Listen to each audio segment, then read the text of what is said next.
Salut Dan, Salut, comment ça va? très bien, je suis très enthousiaste à l'idée de faire cet échange et une grande partie de notre communauté aussi. On a reçu, je pense, quasiment 50 questions, alors accroche-toi bien.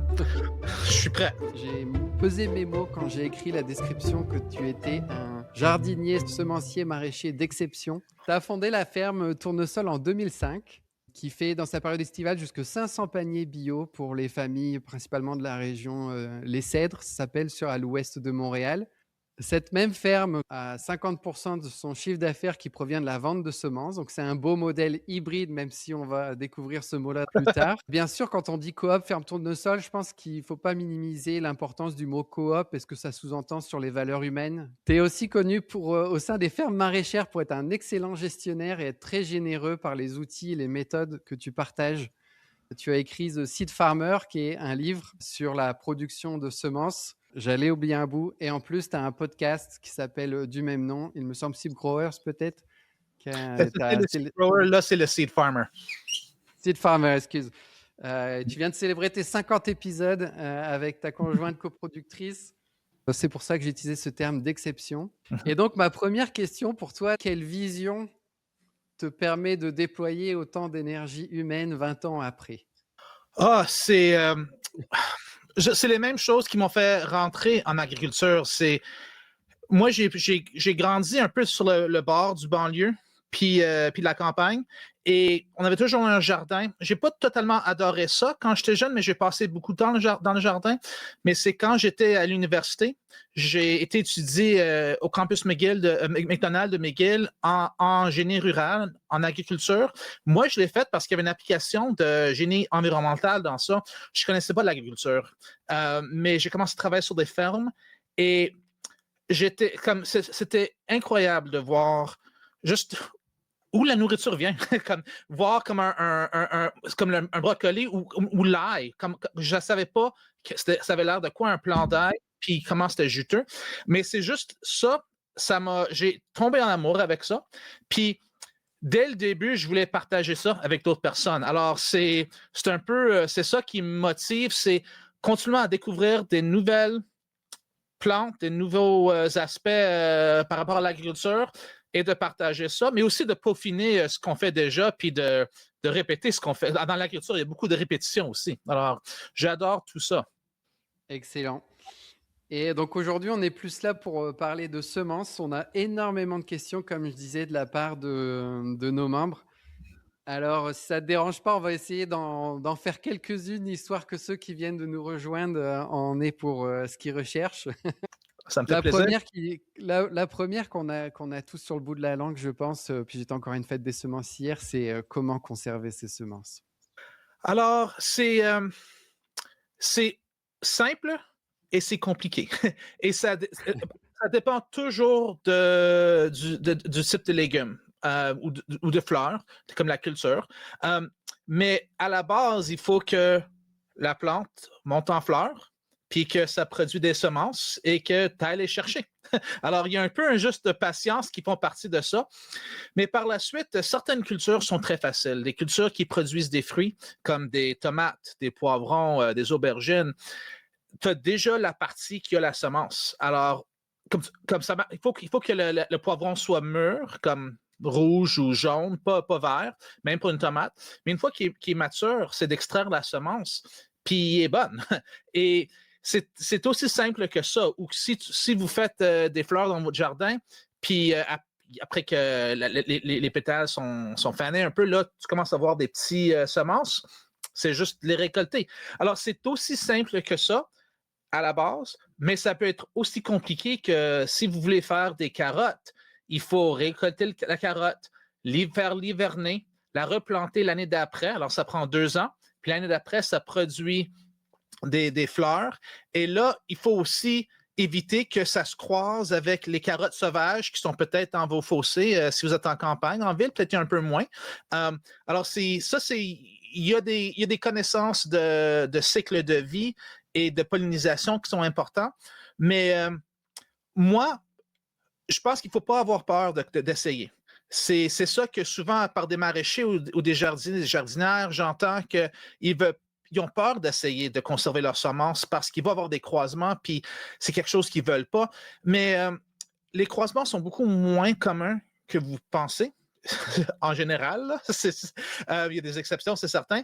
Mais souvent, il y en a beaucoup moins que vous pensez. Puis quand il y a un croisement, c'est une opportunité pour découvrir quelque chose d'incroyable et de développer des nouvelles variétés, des nouvelles légumes qu'on peut consommer, planter chez nous. Alors, il faut juste commencer.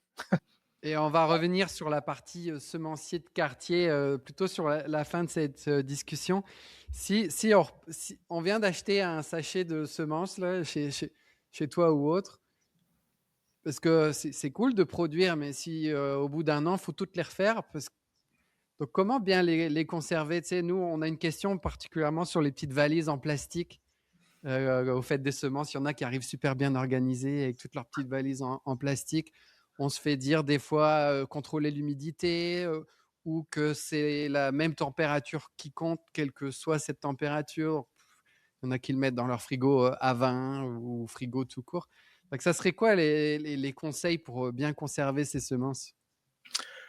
Je dirais, il faut penser à c'est quoi les conditions pour germer une semence? Au printemps, quand vous voulez faire vos semis, vous cherchez à avoir de l'humidité pour que ça germe et une température chaude pour que ça germe aussi. Alors, on veut éviter surtout l'humidité. Euh, c'est pas moins de température, c'est mieux, mais ce qui est plus important que tu as mentionné, une température constante. Alors, les deux choses les plus importantes, c'est une température constante. Ça peut être ambiant autant que c'est constant et mais sec, c'est important. Alors, ça veut dire quand vous entreposez vos semences, il faut qu'ils soient sèches à ce stade-là. Ça veut dire que quand vous sont extraits des plantes, peut-être mettez-les dans une assiette sur un comptoir pendant 2-3 semaines avant de les ensacher. Ensâche-les dans une journée sèche et mets-les dans un endroit qui est sec. Et si vous voulez les mettre dans une bouteille en verre ou en des sacs comme un Ziploc, quelque chose en plastique, ça va réduire la transmission de l'air. Alors, ça va garder pas cette sécheresse-là, mais cette basse humidité dans les semences. Alors, ça, c'est le plus important. Puis, alors, au niveau de température, ce constant, c'est important parce que quand la température va de chaud à froid, les semences, ils pensent que le printemps arrive, puis ils commencent à casser leur dormance, puis ils commencent à préparer à germer. Et s'il n'y a pas les autres conditions, ils vont épuiser leur stock d'énergie, puis ça va réduire leur viabilité. Alors, avoir une température constante veut dire que la semence ne pense pas que le printemps arrive. Et constante plus basse, c'est meilleur. Comme nous autres, on les garde environ 8 à 10 degrés Celsius, mais c'est toujours cette température-là. C'est pas un 8 à 10, puis après, c'est un 22. C'est dans votre maison, probablement que c'est plus facile de garder à température ambiante dans un endroit où c'est, disons, de 16 à 20 degrés ou 18 à 20 degrés année longue. Ça, c'est un bon endroit. Dans le frigo, c'est pas que c'est mauvais, mais il y a toujours la menace de l'humidité. Et quand on sort des semences du frigo ou même pire la congélateur, là, il peut y avoir une condensation qui arrive qui peut abîmer les semences. Alors, moi, je décourage le monde à utiliser le frigo pour entreposer vos semences.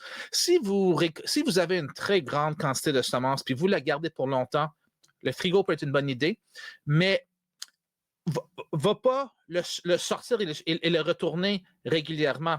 Quand vous sortez vos semences, vous laissez peut-être 24 heures pour qu'ils viennent à température de la pièce. Puis là, ouvrez votre contenant pour éviter la condensation. Alors, moi, je pense que c'est mieux à température ambiante. Excellent. Ça répond déjà à plein de questions. Et l'humidité, je connais pas mal, certains de notre communauté vont vouloir des chiffres. 40% en humidité. Pour ceux qui veulent un chiffre, j'ai une formule mathématique pour vous. Alors, c'est la température en Fahrenheit. Alors, pas en Celsius, mais en Fahrenheit, plus l'humidité relative en pourcentage doit être inférieure à 100%. Alors, disons que votre température est... Alors, quand j'ai dit que nous autres, on entrepose à 8-10 degrés, ça, c'est 50 Fahrenheit. Alors, autant qu'on a 49% d'humidité ou moins, 49% plus 50, c'est en bas de 100%. Là, on va être correct pour l'entreposage. À température ambiante, disons, c'est, on va dire 20 degrés, ça c'est 61, 8 Fahrenheit, mais arrondissez, on va arrondir à 70. Dans ce cas-là, vous voulez quelque chose comme 29% et plus bas dans votre humidité. Mais, puis ça, c'est quand même, c'est bas, mais c'est ce qui est important aussi, c'est que ça soit dans le contenant. Alors, si c'est dans un pot de verre, puis il n'y a pas un échange avec l'humidité ambiante de la maison, si c'est dans une période durant l'été où il fait juste humide, là, que ça trempe partout. Alors, ça, c'est la formule. Oui. Excellent, ben, on va aimer ça, merci. Et on a des questions, puis j'en ai une qui m'intéresse particulièrement juste après, mais on a une question sur acheter en fin de saison en magasin, acheter chez vous en janvier, là où le catalogue est renouvelé en général. Puis j'ajouterai une troisième question à ça, que j'ai du mal à comprendre personnellement, c'est pourquoi on s'obsède d'avoir toujours les semences de la dernière année de production si vous les entreposez si bien. Dans ce cas-là, quand on reçoit un sachet de 2023, on ne devrait pas crier scandale, non? Alors, il y a beaucoup de choses interreliées dans ça. Mais la première chose, je dirais que c'est pas l'année de production qui compte, c'est le taux de germination.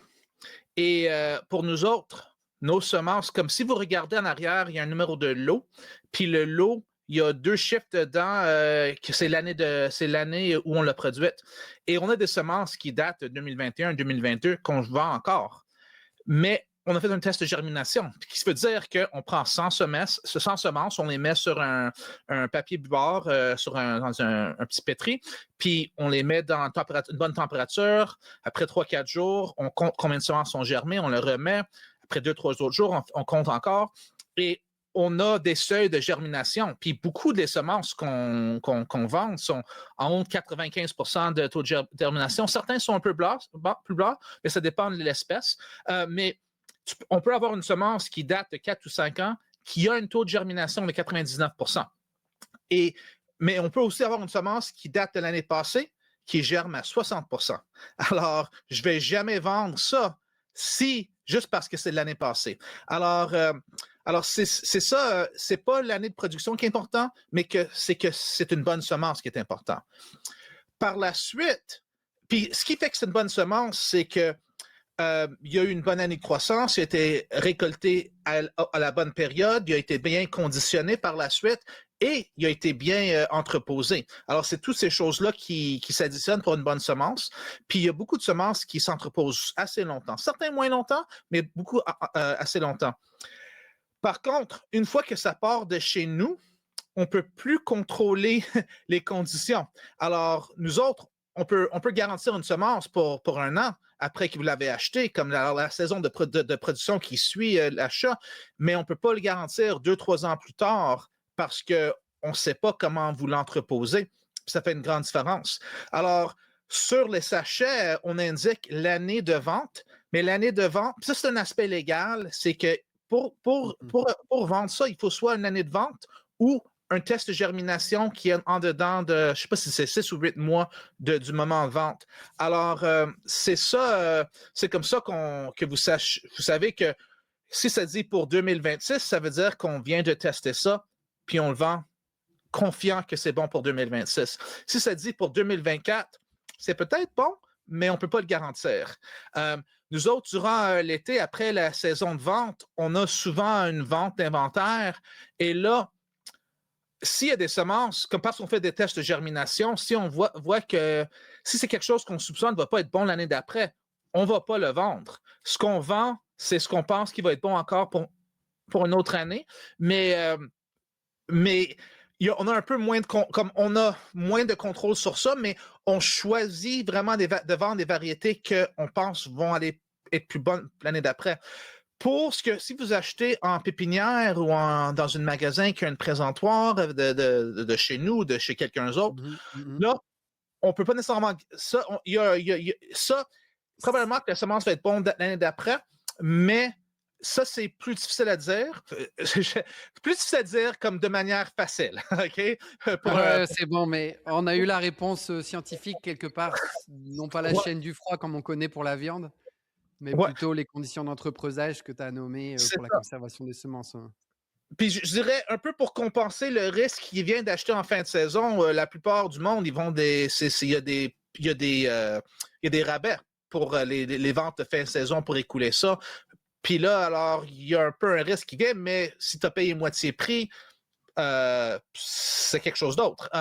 Mais quand vous achetez vos semences en décembre et en janvier, chez nous au moins, mais je pense que c'est vrai pour beaucoup d'autres semenciers, semencières que je connais au Québec, les semences qui vendent à ce point-là, c'est des semences qui ont été ensachées, puis ont des tests de germination qui sont récentes, puis qu'ils ont confiance qu'ils sont bonnes pour l'année d'après. Je te donne, un scénario, atypique. Mhm. Imagine quelqu'un qui connaît bien toute cette science des taux de germination et notamment, l'éclaircissement, tu sais? Où les semences qui ont mal germé ou tu sèmes double pour garder, juste, ce qui a bien, poussé. Ben, on pourrait se dire qu'on achète des semences moins chères d'inventaire où le test de germination il est moins, récent parce qu'on c'est pas si grave un 60 de taux de germination quand, la variété est exceptionnelle ou peut-être que le prix l'est, non? Je vais dire première, oui, oui. Je vais dire, j'ai deux réponses. Ok, une réponse c'est en fait, si vous semez deux semences par cellule dans vos plateaux, puis là vous allez éclaircir, c'est correct. Vous avez une 60, une 70, 80% de germination. Mais je vais, chez nous, on vise quand même pour les semences en rabais, on vise la plus haute qualité. Alors, s'il y a quelque chose qu'on pense à un taux de germination qui ne va pas être bon l'année d'après, on ne va pas vous le vendre, même à rabais. Alors, je veux juste Mmh. clarifier ça que. euh, mais pour revenir ça un peu à produire vos propres semences, ça, c'est une autre chose que parfois le monde a peur que leurs semences ne vont pas être bonnes. Et parfois, comme surtout une culture qui réussit moins ou bien au Québec, comme les betteraves ou les batacardes, peut-être vos taux de germination sont moins bonnes que quelque chose que vous acheterez qui a été produite au BC ou produite en Oregon ou en Californie, qui a un meilleur climat pour ça. Euh, si votre taux de germination est 60 ou 70 puis vous avez fait un test durant l'hiver pour voir si ça germe bien, vous avez juste à semer plus dense. Alors, ayez pas peur de ça. Puis, la majorité de temps que je trouve, c'est quand vous produisez votre propre semence, le taux de germination est meilleur que ce que vous pouvez trouver quand vous l'achetez. Euh, les notes sont très bonnes, bien, c'est certainement, là, Mmh. mais vous pouvez avoir un très bon taux de germination vous-même. Excellent et pour continuer dans tout un peu ce vocabulaire autour de la semence et après tu nous présenteras quelques-uns de tes préférés. Bah, nous, on se repose la question de qu'est-ce que, une semence bio? Parce que vous êtes certifié bio et quel est l'amour qui est derrière, une semence bio? Alors, quand une semence est dite bio, c'est parce qu'elle a été produite par les normes de la certification biologique. Alors, ça veut dire qu'il y a certains intrants qu'on ne peut pas utiliser. Habituellement, la fertilisation, c'est à base de compost ou de fumier, des engrais verts. Il y a très peu de produits chimiques qu'on peut utiliser. Puis des produits chimiques qui existent, comme du BT ou du spinosade, ça, c'est très court comme efficacité, puis ça fait moins de dégâts. Alors, comme c'est pour ça que comme c'est bio. Mais alors, on est limité dans ce qu'on peut faire et c'est des semences qui sont produites de manière écologique. Parfois, le monde, ils disent pourquoi est-ce que c'est important? Je ne mange pas ces semences-là. Puis c'est si petit que je mets dans la terre, qu'est-ce qu'il pourrait avoir dessus? Puis ça, c'est si vous avez, parfois vous achetez des semences comme une semence de maïs qui est rose, là, il y a peut-être des fongicides dessus, puis il y a un impact dans l'environnement, puis peut-être sur votre santé. Euh, mais l'autre aspect, c'est qu'il faut aussi penser à les personnes qui produisent les semences pour vous et la région où c'est produit. Parce que Les semences, c'est des cultures qui sont quand même assez sensibles, comme pour produire disons qu'on produit une semence de laitue. Il faut produire une belle tête de laitue qui a déjà ses défis. Il faut que ça monte en fleurs. En fait, par la suite, ça produit des semences. Alors, il y a beaucoup, beaucoup de stades où ils peuvent avoir des problèmes fongiques, bactériens ou autres. Alors, il y a beaucoup de pesticides, d'insecticides, de fongicides qui sont utilisés en conventionnel pour produire les semences. Alors, il y a un impact sur les travailleurs qui travaillent dans le champ et travaillent avec ces cultures-là pour les faire pousser. Puis il y a un impact dans l'environnement de ces endroits-là. Ça contamine l'eau, ça contamine les sols. Alors, quand on achète bio, c'est aussi que c'est pas juste notre santé qu'on vise, mais c'est la santé des autres humains dans le système, des autres animaux dans le système, des insectes et toute la planète. Alors, c'est pour ça que je trouve ça très, très important d'acheter bio. Puis je veux juste il y a des producteurs bio-régionaux, comme quand j'ai dit ça, qui produisent dans un endroit comme au Québec, il y a des petits semenciers ou semencières qui ne sont pas certifiés bio. Je pense, s'ils produisent leurs propres semences, probablement qu'ils utilisent des méthodes écologiques, puis ils ont les mêmes soucis. Mais si tu achètes quelque chose au quincaillerie, puis c'est une grande marque qui est conventionnelle, qui reçoit leurs semences quelque part d'autre, là, c'est pas la même chose. Ils n'ont pas des soucis écologiques. C'est pas la même chose qu'acheter bio. Excellent, merci. Ouais, on dit souvent la certification bio, c'est rendre service à la terre et après soi, mais peut-être dans cet ordre-là. Ça devrait l'être. Oui, excellent. Et on continue sur le sujet hybride versus pollinisation libre. Est-ce que les semenciers producteurs écologiques, c'est exclusivement de la pollinisation libre? Qu'est-ce que ça veut dire? Et par rapport à la F1 qu'on voit passer chez certains jardiniers, certaines méthodes, certains maraîchers, toi, c'est quoi ton rapport à toutes ces différentes options qu'on a en tant que jardinier amateur? Je veux commencer par définir ces termes-là, la pollinisation libre versus hybride. Une pollinisation libre, c'est des variétés que si vous les laissez fleurir et que vous les récoltez, puis il n'y a pas eu un croisement accidentel avec une autre de la même espèce, mais ça va donner la même chose que vous avez commencé avec. Tandis qu'une hybride, c'est deux lignées qui sont différentes, qui sont croisées ensemble, puis ça donne la génération F1, puis la F1 est assez uniforme. Alors, quand vous l'achetez, vous achetez quelque chose d'uniforme, mais si vous conservez cette semence-là, vous allez avoir toutes sortes de choses différentes qui sortent, parce que c'est un peu un mélange des parents que vous voyez. Alors, si vous avez, disons que les génétiques sont peut-être pas bonnes, là, mais l'idée est bonne. Si vous avez peut-être une tomate cerise jaune que vous croisez avec une grosse tomate rouge, puis l'hybride, c'est une tomate moyenne qui est orange, là, vous conservez cette semence-là, vous allez avoir quelques tomates oranges dans ça, mais vous allez aussi avoir des jaunes, des rouges, des cerises rouges, des cerises jaunes, toutes sortes de choses qui vont sortir. Alors, c'est pas fiable si vous voulez avoir la tomate orange. Tandis que si vous avez acheté une variété comme notre jaune flammé, qui est une variété orange, pollinisation libre, si vous conservez cette semence-là, vous allez avoir une jaune flammée l'année d'après. Puis vous n'avez pas besoin de revenir chez nous, peut-être pour d'autres semences. Alors, pour un jardinier amateur, les pollinisations libres, c'est ce qui est fiable et facile à faire. Vous pouvez faire des hybrides, mais si vous voulez avoir l'uniformité, il faut toujours faire cet hybride-là. C'est faisable de faire à une petite échelle, puis on peut être écologique, biologique et produire des hybrides. Par contre, ça prend la recherche pour voir quels croisements font une bonne hybride. Puis souvent, les petits, on n'a pas les moyens pour faire cette recherche-là. Et il faut entretenir deux lignes qu'on va faire le croisement. Puis le croisement, comme si vous faites un maïs hybride, c'est facile de couper les épis sur un, puis c'est quoi les tassels, les fleurs sur l'autre. Puis être certain c'est quoi le croisement, qu'est-ce qui a produit pollen, qu'est-ce qui a produit semence. Mais pour une tomate, il faut aller rentrer et prendre des pinces puis faire ça à la main. Alors, c'est pas quelque chose qui est facile à faire à petite échelle. Et Alors, moi, je connais quelques petits semenciers dans l'Amérique du Nord qui font des hybrides, mais j'en connais pas au Québec. Puis c'est un peu l'exception.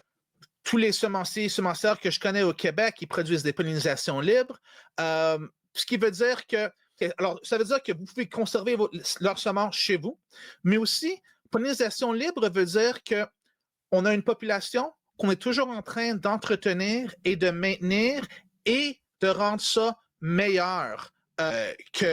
En sélectionnant les meilleurs, toujours s'améliore. Tandis qu'avec un hybride, c'est un peu statique, que ça ne s'améliore pas. Il faut développer un autre hybride qui est meilleur. Excellent. Et moi, ce que je comprends, c'est que qui dit hybride dit pas forcément OGM, parce que des fois, on pense F1 hybride et on se dit ça, c'est les grands méchants loups. Là. C'est comme, on veut pas ça. Mais non. En même temps, il y a tout un courant qui dit que la sécurité, c'est la F1. Alors, il y a, il y a du monde qui sont contre les hybrides, puis veulent quelque chose de plus naturel, puis qui veulent la pollinisation libre. Puis, les hybrides, c'est naturel. C'est quelque chose qui est fait, le monde, on en fait depuis presque une centaine d'années. Et quand on fait un développement d'une nouvelle variété, on commence toujours avec une hybride. C'est quelque chose qu'on fait un croisement nous-mêmes où il y a une hybridation accidentelle. Alors, c'est quelque chose de naturel. Ce qui est le défi avec l'hybride, c'est plutôt au niveau, il y a des enjeux économiques, il y a des enjeux un peu politiques. L'hybride, c'est une manière de forcer un client à revenir à une compagnie de semences. Parfois, l'hybride est meilleur que ce que vous pouvez acheter quelque part d'autre, mais ce n'est pas toujours le cas. Alors, mais ça crée une mode économique un peu capitaliste qui force à revenir aux fournisseurs. Ça contrôle aussi que on ne connaît pas toujours les parents de l'hybride, alors personne d'autre peut le produire. Alors, ça donne un certain contrôle. Mais il y a aussi des avantages. Pour développer une nouvelle pollinisation libre, ça prend au moins 5 ou 6 ans, mais souvent de 10 à 15 ans pour en développer une. Une hybride, ça peut se faire beaucoup plus vite. Et c'est important, parfois, en grande culture ou comme sur des grandes surfaces, il y a tout à coup une nouvelle maladie qui apparaît, qui a un impact. Là, si on a une tomate, disons que c'est un problème de tomate, on a une tomate qui est très résistante, on a une lignée de tomates qui est très résistante, on peut prendre une lignée qui est moins résistante, on peut faire quelques essais d'hybrides et voir sur 1 ou 2 ans c'est quoi, comment les bonnes caractéristiques, puis on peut sortir ça sur le marché beaucoup plus vite. Alors, pour une réponse à des maladies plus pointues, ça permet vraiment beaucoup plus de vitesse. Aussi, si on veut parler de nouveauté, puis ce qui est excitant, ça permet de créer des nouvelles couleurs, comme des nouvelles formes un peu plus vite que si vous voulez prendre le temps de faire une pollinisation libre. Ce qui est surtout une grande valeur dans les fleurs, où le monde, ils veulent beaucoup quelque chose de nouveau. Alors, je ne sais pas si ça répond bien. On ne va pas leur donner trop de temps au F1 parce que ce n'est pas ce que tu fais, ni particulièrement ce qu'on aime soutenir, mais c'était important de connaître la différence justement, puis c'était une question d'une personne. Et tu as parlé du cultivar tomate jaune flammé, c'est ça, ou c'est le poivron, le jaune flammé? Jaune flammé, c'est une tomate. C'est une variété qui est orange, puis qui est très, très sucrée. Très, très sucrée. Puis c'est quelqu'un qui me l'a donné à une conférence de semences. On avait partagé 3 ou 4 personnes qui ont partagé un chambre d'hôtel. Puis il m'a donné les semences, puis j'ai essayé ça. Puis ça m'a vraiment épaté. C'est incroyable comme variété. Puis comme pendant longtemps, on a essayé de le produire pour nos paniers bio, mais la peau est trop tendre. Alors, ça voyage mal de chez nous à nos clients. Par contre, en arrière-cour, c'est incroyable. Puis ça donne beaucoup de fruits. Alors, c'est ça l'avantage de votre propre potager, c'est que vous pouvez avoir les cultivars, les variétés les plus délicieuses que vous ne pouvez pas trouver en épicerie ou au marché. Alors, ouais. Ça nous permet d'ouvrir la deuxième partie de cette discussion sur les cultivars que tu as chouchoutés, préférés, ou peut-être des cultivars qui t'ont surpris. On a aussi une question, comme tu le vois à l'écran, au jardin coloré. Comment avez-vous fait pour le radis noir écarlate? Et pour peu d'avoir suivi tes différentes interventions, je sais que tu mets énormément de rigueur dans le choix de tes variétés et ce sur des décennies. Alors parle-nous un peu de certaines de vos créations que tu apprécies particulièrement, puis on va répondre à la question au jardin Mais de Valour également. j'allais commencer à parler avec les radis. Moi, j'adore les radis, autant les D'accord. manger que travailler avec. Puis, c'est quelque chose vers l'an 2007-2008. Je vais commencer un peu à développer des variétés par accident, mais là, je voulais commencer à mettre un peu plus d'intention et je voulais croiser un radis d'hiver. Alors, il y a des radis de printemps, les radis d'hiver. Les radis printemps, ça, c'est les petits radis rouges ou blancs ou jaunes qui prennent 3-4 semaines puis sont prêts à manger. Et les radis d'hiver, c'est des radis d'entreposage. Ils deviennent plus gros, souvent un peu plus piquants. Et tu peux les garder l'hiver. Pour manger. Et alors, il y a une radis noire qui est noire à l'extérieur, blanc à l'intérieur, et quand même assez piquant. Puis aussi un radis melon d'eau qui est blanc et vert à l'extérieur et rose à l'intérieur. Et moi, je trouvais que ce serait incroyable de croiser ça et d'avoir un radis rouge, noir à l'extérieur et rouge à l'intérieur. Alors, j'ai pris les deux variétés. J'ai gardé 6 ou 7 racines de chacun. Je les ai plantés un à côté de l'autre dans le jardin. Je les ai laissés monter en fleurs. Les abeilles, les mouches, les pollinisateurs ont fait les croisements. Après, j'ai conservé les semences de radis noir dans une enveloppe, les semences de radis melon d'eau dans une autre enveloppe. Et là, j'ai planté un rang de chacun l'année d'après, ou à l'automne peut-être. Et quand j'ai récolté, la majorité des radis noirs étaient des radis noirs et la majorité des radis melon d'eau étaient des melons d'eau, mais il y avait quelques individus dans les deux qui étaient comme un mauve. Là, tu arrives au punch, là, mais, Mhm. mais un qui était mauve et un peu laide. Il y avait une douzaine qui étaient croisés. Ça, c'était le F1. Alors, c'est un hybride naturel, mais ce n'est pas une hybride que le monde aurait voulu. Par la suite, j'ai conservé les semences juste celles qui étaient mauves et j'ai eu toutes sortes de radis. Des blanches, des vertes, des noires, certains qui étaient blanches à l'intérieur, certains qui étaient rouges à l'intérieur. Et là, j'ai conservé celles que j'aimais, entre autres les noirs à l'extérieur, rouges à l'intérieur. Et chaque génération avait de plus en plus de cette variété-là. Et je dirais, après 8-9 ans, c'était quand même assez stable. Mais même à ce stade-ci, c'est peut-être 70 à 80 stable. Il y a quand même une diversité.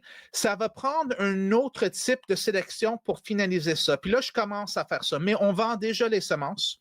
Mais alors ça, on appelle ça notre radis noir écarlate.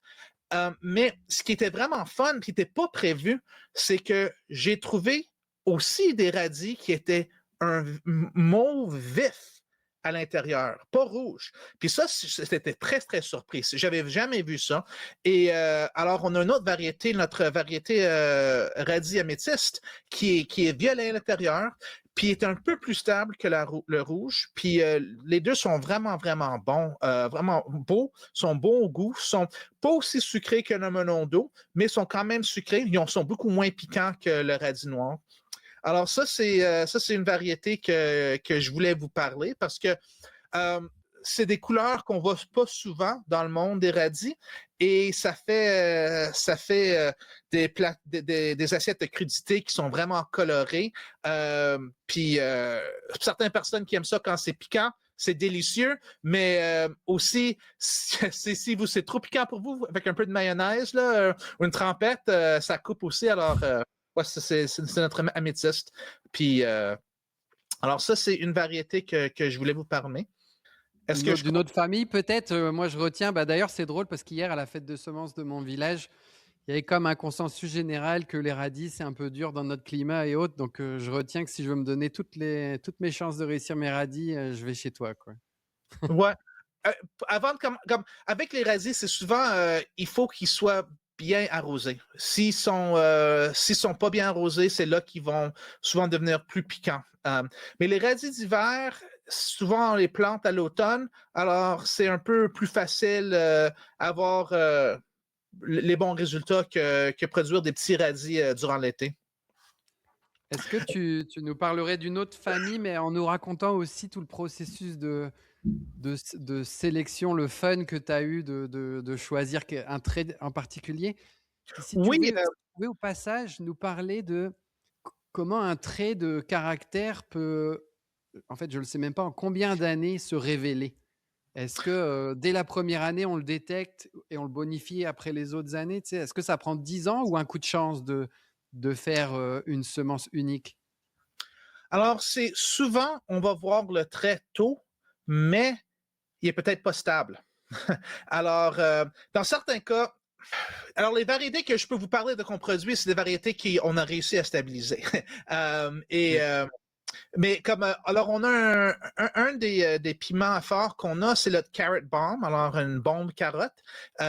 Puis ça, c'était issu, on avait acheté des semences de carottes bulgares. En fait, je dis carotte bulgare, mais c'est le nom de variété d'un piment fort. OK, alors c'est un piment fort comme un cayenne, mais il est orange, épicé. Puis on avait planté une centaine de plantes, puis il y avait un plant qui était différent. Et parfois, quand les choses sont différentes, c'est parce qu'on a fait une erreur. Puis on a mélangé deux plants qu'on les a plantés dans le champ. Mais ça ressemblait à rien d'autre que je connaissais ou qu'on avait dans notre jardin. Alors, j'ai conservé les semences de cet individu. Et l'année d'après, on a eu toutes sortes de diversités. On a eu des carottes, des plants des fruits qui étaient rondes, des fruits allongés, des fruits très allongés, des fruits qui étaient très larges. Et j'ai choisi celles qui étaient ronde d'année après année. Et je dirais après 6 ans, qui était presque seulement ronde. Puis on ne voyait pas d'autre chose à ce stade-là. Et alors, c'est une variété qu'on a que maintenant, il est stable. Puis ce qui est fun, c'est qu'il est plus hâtif que tous les autres piments qu'on a sur notre ferme. Il est très, très hâtif. Mmh. Ça produit beaucoup de fruits. C'est un plant pas immense, mais quand même, ça produit je disais facilement une dizaine, mais souvent une trentaine ou peut-être même une quarantaine de fruits sur le plant. Ça dépend toujours de comment vos conditions de culture. Et sont moins piquants qu'un piment cayenne, un peu plus piquant qu'un jalapeno. Et ça fait, c'est vraiment assez fun. Vous pouvez les mettre en conserve ou les mettre en sauce piquante ou faire des poppers avec. Euh, alors ça, c'est une autre variété que je peux vous parler. Je pourrais parler à une autre espèce si vous voulez, ou je peux parler plus de celle-là aussi. Ouais, peut-être une autre espèce, je vais pas dire la plus vendue parce que je pense que je prends un risque que tu nous parles de quelque chose qu'on connaît déjà, mais, une qui t'a surprise ou peut-être dans sa productivité ou celle que de ton choix en vrai. Ce que j'allais vous parler, c'est de fleurs, un peu pour faire différent. Puis quelque chose que moi, j'ai toujours aimé, mais là, c'est rendu vraiment ma passion, c'est les pavots et les coquelicots. Et ça, c'est... en fait, veux-tu que je parle de cette photo-là qui est là? Bah, excuse-moi, j'aurais peut-être pas dû te couper avec ça, mais c'était vraiment pour montrer et illustrer le commentaire du monsieur, toute Ouais. la rigueur que tu as quand tu classifies Puis ça, tes cette photo-là, je pense, que c'est la génération F3. Alors, c'est la troisième, 2 générations après que j'ai trouvé le croisement. Mais c'est ça la diversité qu'on voyait. Puis moi, j'ai sélectionné ce qui était en haut à droite surtout. Et c'est c'est ça ça, ouais. que ça concentré. Est-ce Pour, revenons à nos pavots, excuse-moi, ouais.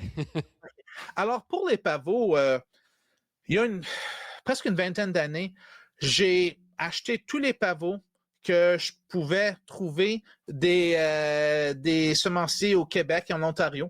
Et je les ai laissés fleurir l'un à côté de l'autre pour qu'ils fleurissent ou croisent ensemble et faire une population qui était mélangée. Et pendant longtemps, on avait cette population de pavots qu'on vendait juste comme une mélange. Mais il y a peut-être 5 ou 6 ans que j'ai commencé à isoler les individus dans la population pour voir si je pouvais les stabiliser.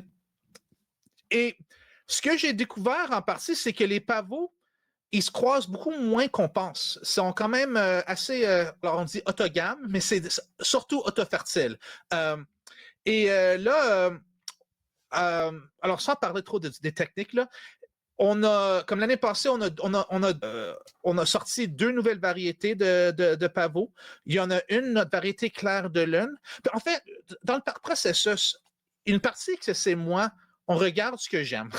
Mais il y a aussi une partie, c'est que l'équipe de la ferme, on marche dans les champs et on parle. Alors, ce que vous voyez sur l'écran, le milieu, c'est notre mélange de pavots qu'on a depuis longtemps. C'est juste une petite diversité qui est dans le mélange. Mais quand on marchait dans le champ, moi, j'aimais pas trop celle qui est à droite, qui est nommée Clair de Lune, mais tous nos visiteurs, puis l'équipe de la ferme adorait ce pavot-là. Puis, alors, c'est une variété qu'on a sortie c'est un violet qui est assez douce, pas trop prononcé, mais c'est des feuilles simples et plats avec un peu d'ondulé. Il y a une diversité dans la variété, mais c'est toutes la même couleur et sont toutes simples. Il n'y a pas de feuilles fleurs plus complexes. Puis c'est ma collègue Camélia qui a nommé ça Clair de Lune parce que c'est un peu quand on marche, c'est comme si on fait un marche au clair de lune. L'autre variété qu'on a sortie, c'est celle qui est à gauche. Dans le photo, le troubadour. Ça, c'est comme un pompon rouge. Il y a certains pompons mauves dans la sélection, mais ils sont surtout rouges. Puis ça, c'est plutôt mon style. J'aime ce qui est vraiment, vraiment flashé, puis excitant comme couleur. Puis c'est un peu, peut-être ces 2 types de personnalités, mais on peut les avoir dans le même jardin aussi. Alors ça, c'est les pavots. Puis là, il y en a 2 ou 3 que je trouve qui sont vraiment, vraiment belles. Une que j'espère sortir cet été, qui est c'est un peu rose avec un peu plus de douceur, mais quand même un pompon, que si est stable cet été, on va le sortir à l'automne. Alors, les pavots, c'est là que vraiment ça m'excite le plus. Puis peut-être l'autre variété un peu connexe, c'est les coquelicots. C'est un peu comme des pavots. Puis on avait une variété qu'on a eue de quelqu'un d'autre qui était assez stable. Puis il y avait quelques individus différents. Puis on a commencé à sélectionner ces individus-là pour vraiment amener la population dans cette direction-là. Puis alors là, on a un coquelicot qu'on appelle la vie en rose. Et c'est des couleurs comme une rose, une ancienne rose. Ça fait... c'est des fleurs qui sont vraiment, vraiment, vraiment beaux. Au vu, puis peut-être un air un peu vintage. Alors, ça, c'est une autre variété que j'aime beaucoup. Alors, c'est toutes des variétés qu'on a développées chez nous, soit par intention ou par les accidents qu'on a sélectionnés avec. Alors, c'est pour ça aussi que je dis au monde, ayez pas peur de conserver vos semences, ayez pas peur d'avoir des croisements, parce que c'est des opportunités vraiment, vraiment le fun de pouvoir sélectionner quelque chose que vous aimez ou qu'il n'y a personne d'autre qui ont. Puis peut-être si vous avez une nouvelle variété, contactez-nous, puis on serait très content de faire une mise en marché avec vous. Et merci, tu permets d'introduire. Déjà, merci, je pense que dans les commentaires, on le sent pour toute cette énergie que vous mettez dans l'observation et la sélection. C'est des années de suivi, de rigueur, un mélange d'espoir et de compétences. C'est incroyable à écouter. Donc, merci pour ça. Et en nommant justement la semence locale, on en arrive un peu à notre dernier chapitre de la conversation qu'on a préparé ensemble. Ça serait cette idée de semencier de quartier, ou peut-être cette idée où quand on, on décède, ou on vend sa maison, ou on transfère un patrimoine génétique, on a plein d'histoires comme toi à raconter. Et là, j'ai envie un peu de revenir à ce qui t'anime, la première question de cette discussion. Pour toi, quelle vision on a à 20 ans ou même à 50 ans? Tu sais, quel monde tu as envie de voir si ça allait à la vitesse de ton choix? Tu sais, je trouve qu'on s'est un peu habitué à la lenteur de l'évolution de tous ces sujets-là. Puis pour rien te cacher, la main verte, c'est un projet qui, par la vitesse de la technologie, cherche aussi à aller plus fort et plus vite sur des très belles visions. Donc, ma question pour toi, c'est qu'est-ce que chaque jardinier, jardinière, quel rôle peut jouer dans son quartier, selon toi? Alors là, si on parle du niveau de semencier, de quartier, les variétés de semences qui sont disponibles sur le marché, ce qui est disponible, c'est juste ce qu'une compagnie veut te vendre. Puis, que ce soit une grosse multinationale ou que ce soit nous autres, on a certains facteurs économiques qui nous contrôlent. Puis, si on a un semence qui est moins populaire, c'est difficile de justifier qu'on le garde dans le catalogue, sauf si on l'aime beaucoup. Et on a plus de flexibilité que peut-être les multinationales ont, ou ils devraient avoir plus de flexibilité. Mais j'aime, comme nous autres, on peut pas fournir aux besoins personnels de tout le monde. Alors, puis je dis ça un peu pour dire que des variétés, ils vont disparaître dans le marché. Puis parfois, c'est par accident, parfois, c'est par intention. Et la seule manière qu'on peut garantir qu'une variété va rester disponible, c'est si on la conserve nous-mêmes.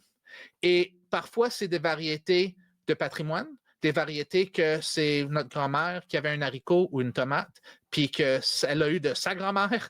Puis, alors, si on ne la conserve pas, peut-être on peut l'amener chez nous ou il y a d'autres semenciers au Québec, mais s'il ne la propage pas, il va disparaître. Alors, c'est une manière de garder une culture, un patrimoine. Ça peut être personnel de famille, ça peut être du Québec, mais ça peut être aussi s'il y a des mets ou des légumes qui viennent de d'autres parties du monde, qui sont moins adaptés ici, on ne peut pas les trouver ici. Que ce soit parfois, comme là, on fait beaucoup de travail avec la margose, puis aussi avec les doliques asperges, comme le yard long bean. Puis on réussit à avoir des variétés de même, mais si tu as quelque chose qui vienne, que tu as une relation avec, comme là, en conservant, vous le gardez dans votre historique, dans votre famille, dans votre quartier. Alors, il y a cet aspect-là qui est très important. Mais l'autre aspect, c'est, il y a un aspect on parle souvent d'autonomie alimentaire, mais il y a aussi une souveraineté de semences, comme durant la pandémie, les frontières étaient plus difficiles à traverser, même pour les marchandises. Puis ceux d'entre nous qui avaient commandé des semences aux États, tout à coup, ça prenait 2-3 mois pour traverser la frontière.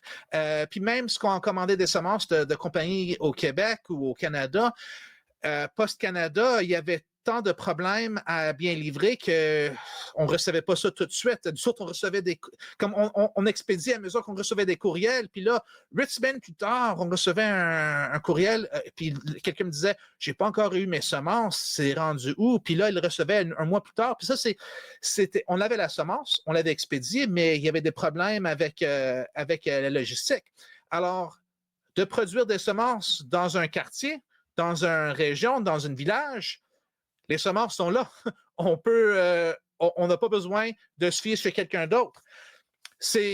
Puis quand on est dans une période stable, puis on est vraiment choyé au Québec, en Amérique du Nord, qu'on vit quand même une situation très, très stable, on peut se fier à des systèmes en dehors de nous pour nous alimenter. Mais quand il y a des bouleversements, c'est là que l'alimentation locale est très importante et tu ne peux pas avoir une alimentation locale sans une semence. Alors, si la semence n'est pas produite chez vous, il faut l'acheter quelque part d'autre. Alors, c'est là une vraie valeur. Et une fois qu'on commence à produire des semences chez nous, ils deviennent de plus en plus adaptés à notre région, autant au niveau de température, de climat, au niveau des sols, au niveau de nos préférences de récolte. Est-ce qu'on veut des grandes carottes ou des petites carottes ou, je ne sais pas, des grandes feuilles, mais aussi nos préférences de goût. Nos préférences esthétiques. Alors, puis c'est ça, comme tu as parlé de faire ça plus vite, je ne sais pas si ça se fait vite. Quand on parle, quand on parle de terroir, de certains légumes qui ont des patrimoines qui datent de 400-500 ans, c'est des choses qui ont été sélectionnées pendant longtemps. C'est pas quelque chose c'est juste une fin de semaine que ça débute. Mais on est des maillons dans ces chaînes-là. Alors, c'est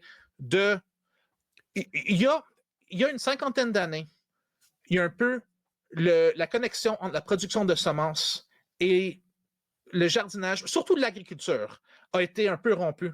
Puis on achète nos semences de quelque part d'autre. C'est connu par les jardiniers, mais c'est pas quelque chose qu'il y a une soixantaine d'années, tout le monde savait comment conserver les semences. Maintenant, on sait que ça se peut, mais il y a beaucoup qui ne conservent pas. Alors, ou ils conservent un peu, mais ils n'ont pas confiance en leurs semences. Mais c'est quelque chose qu'il faut faire pour développer des connaissances, puis continuer à faire. Et c'est bon à enseigner à d'autres personnes et vraiment à enseigner à vos enfants. Puis c'est quelque chose que les enfants comprennent bien. Comme on avait un de mes croisements que j'avais fait avec les radis, on les avait en pot chez nous à notre maison parce qu'on ne vit pas à la ferme, on vit à une quinzaine de minutes. Puis, je pense que c'était ma fille qui avait peut-être 4 ans. Elle parlait, c'est quoi ça? Puis j'ai dit, puis elle a dit, on n'aura pas besoin d'acheter les semences de radis maintenant. Puis ils comprennent ça comme concept. Et c'est vraiment le fun de jouer avec des tomates qui sont écrasées pour sortir des semences puis d'ouvrir des haricots. Alors, moi, je pense que pour devenir vraiment, si on parle à moyen et à long terme, c'est d'enseigner à vos enfants à jardiner puis à conserver les semences. Et voilà, je pense que c'est ça le rôle d'un semencier de quartier. Et la dernière chose que je dirais de ça, c'est on peut avoir beaucoup de diversité dans nos potagers de toutes sortes de légumes, mais parfois, il n'y a pas beaucoup de fleurs. Comme si vous avez des fleurs coupées, c'est des fleurs, oui, mais beaucoup des légumes, ils n'ont pas des fleurs. Et si on parle de carottes, laitue, roquettes, si on ne les laisse pas aller à la deuxième année ou plus tard dans la saison, et ça fait qu'il y a un manque de sources de nectar pour les pollinisateurs, et avoir plus de fleurs dans votre environnement, ça amène une plus grande biodiversité au niveau de pollinisateurs et d'insectes prédateurs qui vont attaquer les insectes nuisibles. Alors, c'est ça aussi, être semencier de votre quartier, c'est d'amener des fleurs dans votre quartier. Alors, quand même nommé beaucoup de choses. Je vais essayer de repiquer ce que tu as dit juste pour l'idée de synthétiser, mais merci, c'est super.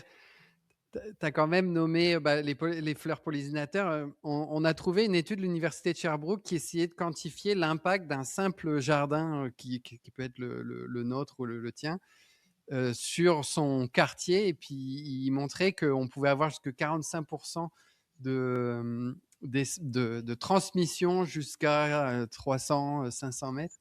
Enfin, c'est cette idée qu'un jardin florissant et diversifié puisse aussi impacter son quartier, elle est presque prouvée maintenant. Je trouve ça cool en tant que scientifique.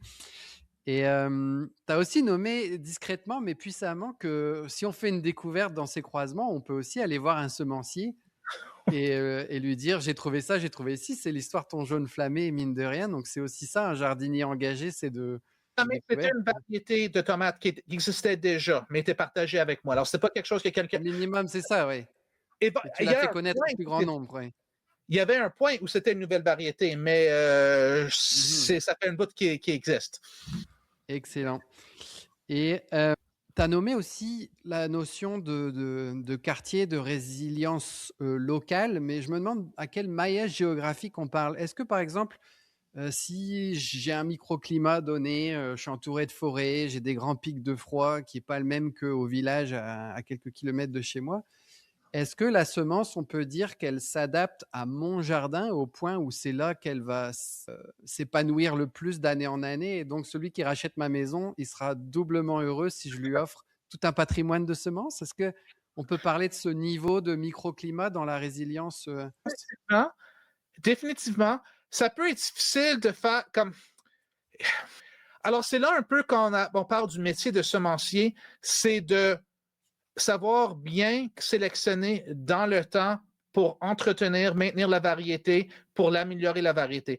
Parfois, c'est pas que c'est impossible à petite échelle, mais c'est la première chose, c'est d'apprendre comment le faire. Mais oui, si vous avez une population, une bonne diversité génétique, puis vous sélectionnez vraiment à vos conditions, ça va être adapté à votre microclimat. Ça va bien réussir dans la région alentour aussi, mais vraiment à ton site, ça va être le meilleur pour votre site. Il n'y a personne d'autre qui sélectionne spécifiquement pour vos conditions. C'est ça. Puis là, c'est quand même un sujet. D'année de retour. C'est bon. C'est quand même un sujet important parce que le titre de cet épisode, c'est des semences bien choisies pour un jardin résilient. Donc, bien choisir ses semences, c'est aussi important. Oui. Ouais, c'est bien de choisir les semences qu'on sème et c'est bien de choisir les semences qu'on conserve et un peu observer ce qui réussit. Avant de terminer, on arrive à la fin. Peut-être vraiment quelques secondes nous dire les 3-4 semences que tu suggères essayer en tant que débutant pour se pratiquer à la conservation des semences. Et après, je te laisserai terminer sur un tournesol. Pourquoi soutenir tournesol? Juste une invitation à découvrir tout ce que vous faites. Oui. Alors, si vous voulez commencer à produire des semences, vraiment, moi, je dirais soit les tomates ou les poivrons, c'est les plus faciles à faire. Une chose pour les poivrons, c'est qu'ils ne se croisent pas facilement, mais ils se croisent. Et il faut savoir que les piments forts et les poivrons doux peuvent se croiser ensemble. Alors, gardez ces deux-là séparés, mais vous pouvez les conserver. Alors, ça, c'est les deux que je recommanderais.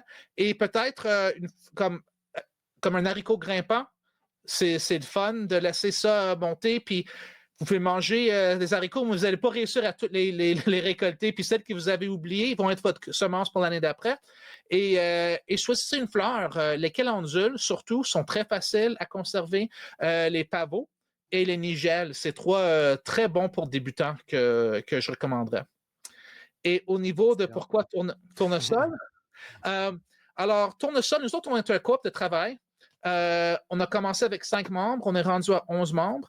Alors, c'est vraiment, vous soutenez une coopérative. Alors, c'est vraiment une entreprise qui travaille de manière collaborative. On est une entreprise non hiérarchique qui partage les décisions.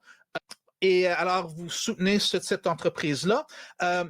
On est biologique, écologique, alors vous soutenez vraiment un amour de la terre et une durabilité économique et écologique.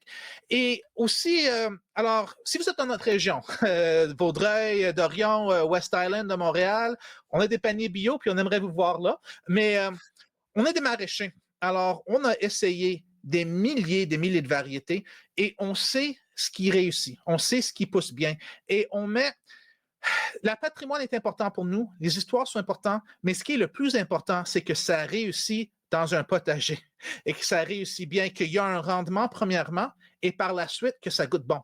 Alors, notre expérience de maraîcher nous permet de voir des variétés dans une manière que comprendre comment ça va faire chez vous. Et souvent, comme j'ai parlé avec les tomates, on ne peut pas nécessairement mettre les meilleures variétés dans nos paniers, mais on sait ce qui est les meilleures variétés parce qu'on a goûté à beaucoup de tomates. Alors, c'est ça une autre raison pour nous soutenir. Puis on est toujours disponible à répondre à des questions, soit au fait des semences, par courriel, contactez-nous. Mais je veux aussi dire qu'il y a des très bons semenciers au Québec et c'est important de soutenir vos entreprises locales. Un grand merci. On a eu vraiment 1 heure de grande connaissance, générosité. Puis on réalise la chance qu'on a que ça fasse 21 ans maintenant que vous avez créé la coop. Et c'est un plaisir de contribuer à votre durabilité qui est déjà bien éprouvée. Si vous souhaitez profiter d'un petit rabais, on a aussi la joie d'avoir un partenariat avec la ferme. Donc, sur l'application La Main Verte, vous pouvez profiter d'un petit rabais. On se voit tous à la fête des semences de Québec de 28 février, 1er mars. Nous, c'est la seule qu'on fait, mais c'est aussi la plus grande et la plus belle selon nous. Donc, on vous invite à vous retrouver là-bas. Et un grand merci de nouveau, Dan, pour ton temps et le beau métier que vous faites. Ça me fait plaisir, puis je vous souhaite toute une bonne saison.